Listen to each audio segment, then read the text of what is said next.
We are your local election headquarters. The votes are in, and Mobile will soon be the second largest city in the state. But tonight's annexation vote was not a clean sweep. 3 of 4 areas vote to come into the city. The largest area by far voting today, the Cottage Hill corridor. 16,600 people live there. 63% of voters approve annexation. Nearby in the airport corridor, the numbers are almost reversed as voters here do not want to be in the city of Mobile. The total shows 66% voting not to annex, 34% voting in favor. This area is mostly south and west of the airport. The Kings Branch corridor votes for annexation, 56 to 44%, bringing 2,400 people into the city of Mobile. And the Orchard Estates corridor, a very small area, just 695 people living here, 65% voting for annexation and 35% against. Now, tonight's annexation changes the demographics of the city. The African-American voting edge has dropped slightly. Right now, African Americans make up 49.7% of the voting age population. With annexation, that will drop to 47.5%, slightly more than the white population that goes up from 44.4% to 46.2%. Despite not getting a clean sweep tonight, Mayor Sandy Stimpson says the results achieved 2 main goals: getting Mobile over 200,000 people and making Mobile the second largest city in Alabama. WKRG News 5's Jeremy Jones joins us live with reaction to tonight's results.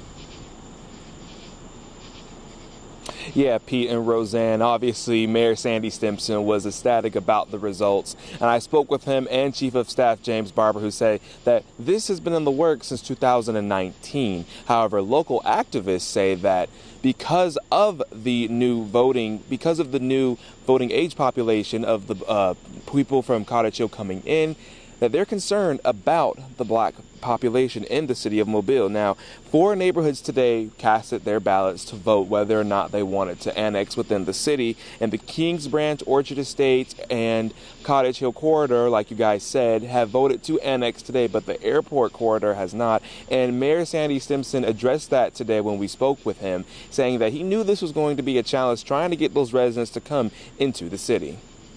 During the course of the campaign, we recognized that the airport corridor was really going to be a challenge, and it proved to be correct from all the polling information that we had. And so today they are celebrating just like we are. You know, they don't have to come into the city of Mobile, and that's their choice. And so I know they're happy and we're happy, and so it's a win-win. I mean, I'm very pleased, I think, with what the outcome was. And, you know, again, the most important where we were working with a lot of neighborhoods was that the Cottage Hill corridor, which you saw voted pretty overwhelmingly to come into the city. Our fears were confirmed. My biggest concern, and I know Stand Up Mobile's biggest issue, was our concern about the number of how many individuals would actually come in and how that would impact the black majority that we have in the city right now.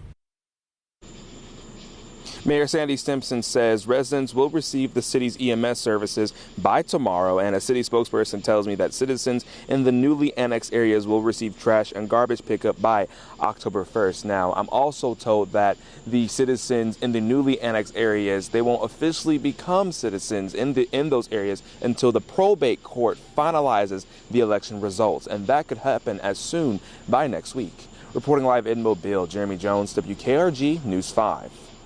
Even with one area rejecting annexation tonight, Mobile's population will still grow by almost 20,000 people. Mobile now has the second biggest population of Alabama cities, 206,000. That's behind Huntsville, but still ahead of Birmingham and Montgomery. Now, these are city-only figures. If you look at metropolitan areas, as determined by the Census Bureau, the Birmingham area is still far and away the most populous in the state, with about 1.3 million people, or about twice the size of the Mobile metro area. Huntsville is third and Montgomery is fourth. Again, the results in the Cottage Hill corridor bringing in more than 16,000 people to the city of Mobile. WKRG News 5's Haley Kennedy spoke with those residents to see what they're feeling about annexing into Mobile. The results are in, and the talk about possibly being annexed is now over. I spoke with residents in the Creekwood neighborhood, and for the majority, it's nothing but smiles. Woo! Residents like the Rogers are happy to hear that they'll be a part of Mobile City. It's about community as much as just personal stuff. And I think it's good for everyone in the community and good for the city of Mobile. The population of Cottage Hill is over 16,000, making this corridor the most impacted by this vote. It is a chance to better ourselves as a community and for everybody to get to really know each other. Other residents hope that their neighborhood will get the city attention for speed bumps. I think it's pretty good because it may help us get some speed breakers out here on this street here we live on. Perks like police and fire rescue as well as garbage collection make these residents joyful to become part of the city. we pay $360 a year for private garbage collection, and we will no longer pay that when we join the city. However, other residents that I spoke to who did not want to be on camera are a little worried about the increase of taxes, making them not so happy about these results. In Mobile, Haley Kennedy, WKRG News 5.